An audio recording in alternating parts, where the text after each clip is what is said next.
we're going to come back to the Champions League debate in a few moments. But Liverpool today have announced the 2-year extension of the contract of Virgil van Dijk. It's 2 years with no break clauses, £400,000 a week base salary to go with. I think it's almost 400 grand a week for Mo Salah. But Van Dijk stays. How chuffed are you with that, Tom?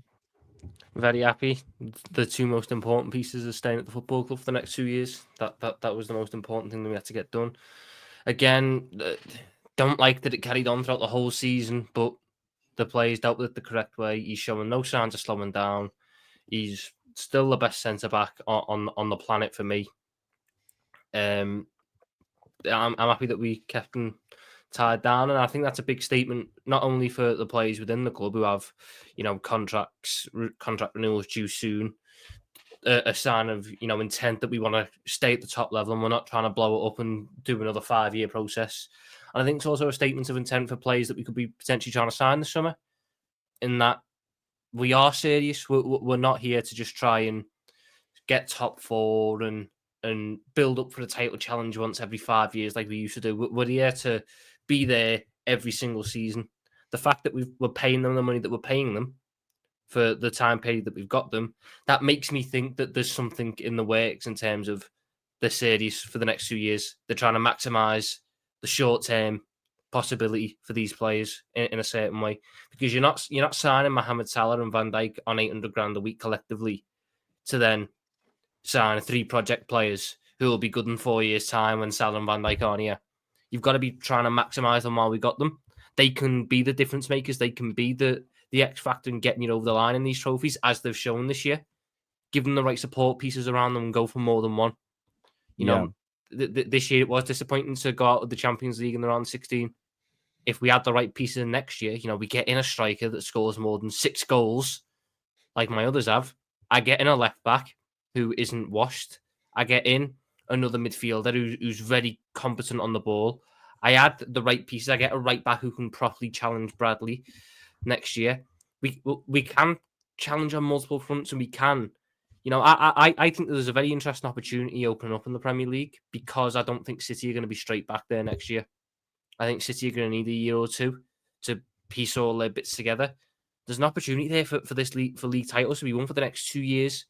And I'd like to think that with the way that we're doing it, with the statements of intent we put out by getting Van Dijk and Salah tied down to new deals, that we're serious about getting these over the line over the next 2-3 years. No, certainly are. I want to throw this out. Any one of the panel can grab this one, but I've seen a few people to the news kind of comment and tweet, and I wanted to see if any of you feel this way, that giving 400 grand a week to a 33-year-old for 2 years is a big risk. Does anybody agree with that?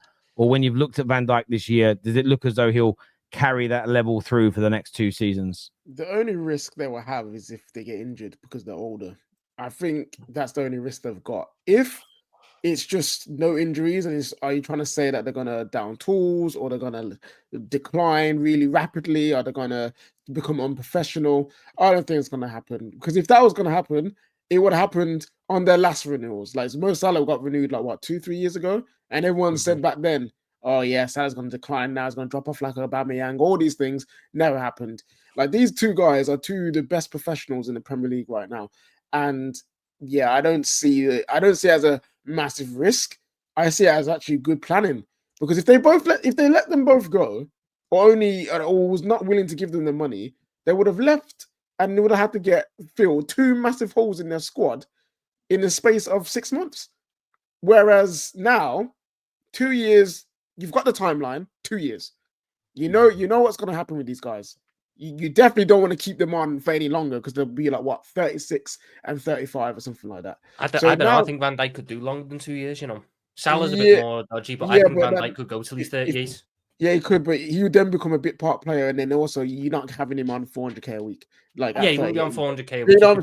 So you've got 2 years now to really plan and really start to be like, okay, how do we build this squad so when they are done in the 2 years, we can still maintain the levels that they've given us for the last 3 years. I'm very intrigued. People are trying to say that, I've had a conversation with people in group chat saying, now that they've signed these 2 guys, they're not going to sign many players now, because they've got, No, that's Look how not much they've given them. Bro, Liverpool didn't really spend in the summer. They've won the Premier League, that's money. They're in the Champions League again, that's money. They're going to sell some of their players, that's more money. The amount of money that Liverpool have got for the next 2 years is crazy, in my opinion. And it'll only be on FSG if things don't continue on in the way that it is now in terms of the team getting better and growing. So it's not a risk. It's a well-calculated, planned succession. That's what I don't think they had a choice, Terry. I think it was a situation where they needed to pay the going market rate for what Van Dijk would be going for right now, and they left it for too late for them to try to get any discount deals or anything like that. He was now actually speaking to teams, and he knew what his value was, and he was negotiating from a position of strength. So Liverpool paying 400k is not a surprise, because if he was to go to PSG, that's probably what he would get, if I'm not mistaken. Who was Van Dijk speaking to? What club? If he was speaking to PSG, Barcelona, but I don't think it ever got to a stage Chelsea. where he was looking to leave. Chelsea spoke to him, but again, they all said that they all spoke to him, and then he went, "No, I want to stay nah, at Liverpool." Liverpool. They all said, "No." But you also offered him the 400k, which was going to be offered to him from PSG. Yeah, but no. But the main thing is that but those clubs spoke to Van Dijk, and what they got back was, I want to stay at Liverpool. Yeah, and he also got was knowing what the going rate is to go back to Liverpool and be like, "This is what I'm worth." Yeah, but it's not like, for all intents and purposes, from everything I've seen, we've not given him exactly a massive pay rise, if at all. All I know is that we've not given him a pay cut. What is it? 50k more? Like it's really not much. He's on 400 grand a week now, I think. But the thing is, with our wages, no one. Oh, I know there's these He's on websites. 400k now. Yeah. Are you sure about that? He's on 400k a week now. Yeah. That's what his contract is now. But our contracts have always been fucking. No one knows our contracts. Everyone was saying Salah was going to get a pay cut, and then it turned out no, he's always been on this amount since his last deal. Virgil van Dijk's was 350. It's going up to 400. So it's It's only a marginal pay increase in terms of the extra money per month it's costing Liverpool is not much. And there are very few centre backs in the world they could buy for the who are as good as him. They'd probably come in on less money, say 250 grand a week. But what you're going to get from them, are you getting bang for your buck? A comment here, a super chat actually from 16 out of 10. He says, John W. Henry, my owner, a great businessman, FSG in. We've gone from having Klopp and Linders managing against us to the nerds being back in charge. FSG, I am in awe. Edwards and Hughes, the best around. He's gonna want them all gone next season when they don't win the league. That's Ryan for you. That middle sentence is vile, by the way. Klopp was not managing against us. The whole reason we have a midfield that can win the Premier League is because he bought them all. I agree. His transfer success wasn't as good as Edwards, but he built this midfield. Didn't he push for Nunes? That alone. That's the big blip on him. He really wanted Nunes, and we turned down other strikers for Nunes. But the midfield was all over. It's going to be interesting to see how many players.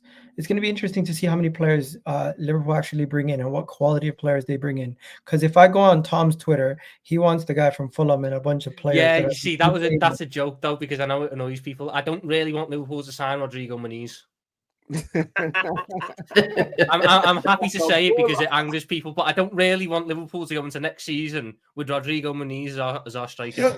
Yeah, Tom, do you think your club would actually ever sign Osimhen? Because for some reason he just gets like bypassed by Liverpool fans or Liverpool, like the speak of Liverpool involved. Nobody seems to want that. Like if you've got Nunes, already and he's running ninja channels and he's doing all of that and he's combating with defenders, his only problem is he can't score. That's why he's not playing. No, just get Osimhen. Get Osimhen. It solves that. No? Osimhen's a weird one because we liked him when he was at Lille, and then since then there's been opportunities to get him, but we've never pushed for it, and I don't know why. I mean, let's just start with this. Any striker we sign who has control of his feet is better than Darwin Núñez. The bar for improvement is not very high.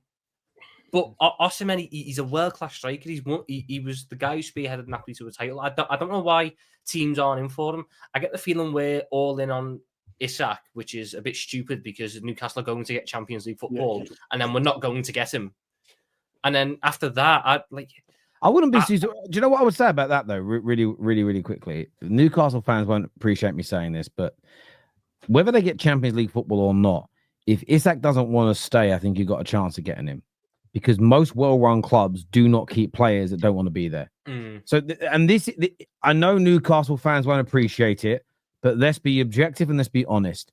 Liverpool Football Club, with the prestige they have, the players that are there, the fact they're champions of England, where Newcastle are now in their arc towards trying to get to the top, with a player being Isak's age, I wouldn't be surprised if his head was turned. I wouldn't be surprised if he might not have told anybody publicly this.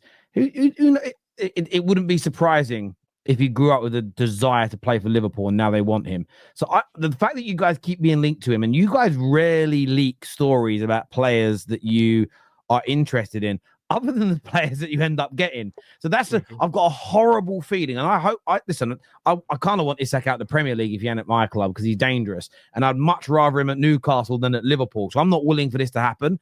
But there's just too much noise around it for a club that normally, if a story comes out within a day or two, your press goes, we're not even linked, we don't care. If it's like nonsense, if it's a lie, you guys shut it down within 24 hours and you're letting this one run. So maybe it's a bit of PR.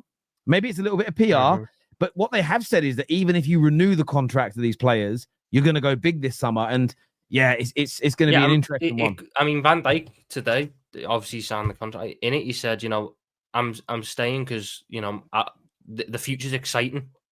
The business that will be done is exciting. That I've been very well versed in FSG, PR, and summer transfer windows. I know all the buzzwords they use. At no point have they ever started saying the stuff that they're saying now. That's what makes me think there's something different about this window. The people in charge, they're ruthless. They want to keep us at the top. It's not to say Klopp didn't, but Klopp's way of management wasn't conducive to the ruthlessness that he needed. Klopp was holding you back. I agree that you say when you say that. Look, Klopp, you've got it here, KJ. Get it clipped up for the channel. Tom Henry. You could be Tom Henry. Tom Little says that he's staying.